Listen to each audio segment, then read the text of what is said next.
mentioned in the president's speech, he also mentioned that about 50,000 personnel will be recruited to the police force.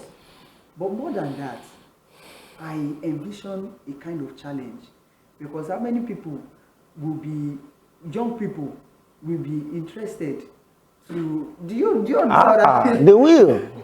There are no jobs. There are no jobs. You know, I remember when I wanted to go into the NDA. I mean, being an ex-boy, I felt like, I could, get into the NDA and all of that. I didn't know that my mom had gone behind me and to go and beg my commandant that they should not allow me to join the NDA because that my only son, this and that and that. I didn't know, but that was many years ago. So when I finished university, I wanted to come in through short service. I applied, did everything. I still didn't get in. And a lot has changed within that period and now. Some of us genuinely wanted to be in the military because we felt like, listen, the sovereignty of this country overrides any other interest, and it was genuine. But a lot of people are going into the forces these days not because they really want to protect this country or self, because there are no jobs. You get into the civil service, whether as a policeman, as a soldier, whatever it is, you know that there is job security for you. Your salary will not be owed. Federal government don't owe salary. Your promotion will be done at the normal time. So is that job security that is making people go into all of these things? Exactly. And life after coming out of the system.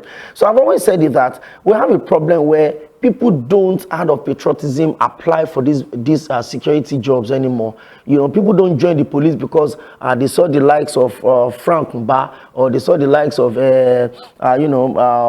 police officers that have risen to the ranks, and then they've shown that they can really be responsible to this office. Last year, October 1st, I had a conversation with Chief Mike Okiro, the former Inspector General of Police, and then we're talking, and I told him that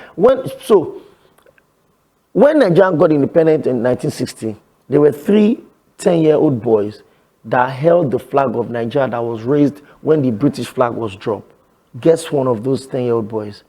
Chief Mike Okiro was there. Wow. So I asked him, when I ran my research and I found out, and I told him, he was shocked. Like, how did you get that? And I'm like, at that moment, did you think you were going to rise to the rank of the Inspector General of Police? As a police officer, that's the highest. It's just like a lawyer being a son, an academia being a professor.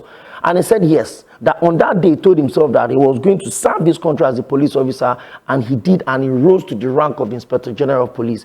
Those moments don't exist amongst us anymore. People apply to go into the army because they want job security. People get into the Navy because they want job security. People get into the police. That's why it is easy to have people that are sympathetic towards military, towards the criminals in this military.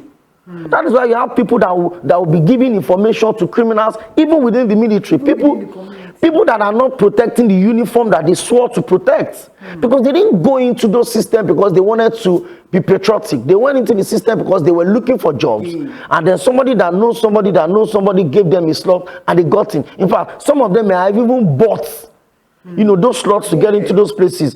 Those days, if you go through the police recruitment process, you will see that it was thorough, it was rigorous. You knew that for me to get this uniform, I have earned it. But now things have changed. People are going into jobs now, not because they want to serve this country, not because they want to protect this country, but because they want job security. That is why they will post you to, war zones in this country, and then you run away.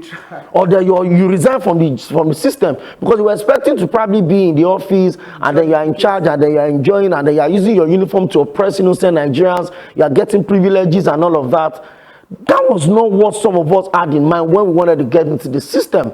But a lot has changed. However, I would always say this: the risk involved is not as much as the goodness of having state police. Let us domesticate our structure.